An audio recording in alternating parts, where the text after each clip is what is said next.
আসসালামু আলাইকুম। আশা করি সবাই ভালো এবং সুস্থ আছেন। গতকালকে এই ভিডিওটা দিছিলাম যে কাতার থেকে আপনি যদি ছুটিতে যান অথবা ক্যানসেলে যান অথবা এক কোম্পানি থেকে অন্য কোম্পানিতে ট্রান্সফার হন, আপনি যাওয়ার সময় একটা টাকা পাবেন। তো এই ভিডিওটা দেখার পরে অনেকে অনেক ধরনের মন্তব্য করেছেন।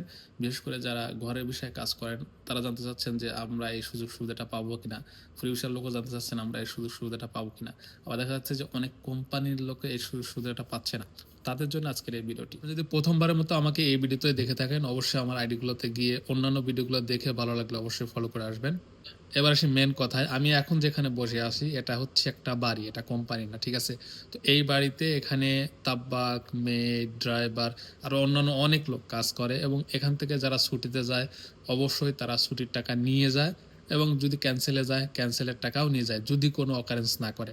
অকারেন্স বলতে আপনি যদি কোনো অপরাধ করেন তাহলে শুধুমাত্র আপনার কোম্পানি, আপনার কফিল আপনাকে সেটেলমেন্টের টাকা বা এন্ড অফ সার্ভিসের টাকা দিতে বাধ্য না। বাকি অন্যান্য সকল পর্যায়ে আপনাকে এগুলা দিতে বাধ্য। এখন কথা হচ্ছে যে আপনি যদি ঘরের বিষয়ে কাজ করেন, ফ্রি বিষয়ে কাজ করেন বা কোম্পানিতে কাজ করেন, যদি আপনাকে না দেয় তাহলে কি করবেন? এখন এই ছুটির টাকা বা দেশে যাওয়ার সময় টাকাটা যদি না দেয় তাহলে মানে জোর করে নেওয়াটা অনেকটাই অসম্ভব, বাট সম্ভব আবার।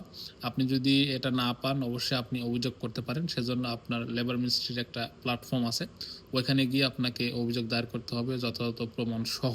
যদি এখানে অভিযোগ দায়ের করেন এই অভিযোগটা কিন্তু আবার অনেক সময় লাগে, অনেক সময় 2 বছর, 3 বছর, 5 বছরও লাগতে পারে, ঠিক আছে? তো সবগুলা ভেবে চিন্তে আপনাকে এই অভিযোগটা দিতে হবে। আমি যে কথাগুলো বললাম এগুলো হচ্ছে আইন অনুসারে, ঠিক আছে? অনেকেই পাচ্ছেন, অনেকে পাচ্ছেন না, সেটা এক এক কোম্পানির এক এক মানে বাতাম আর কি।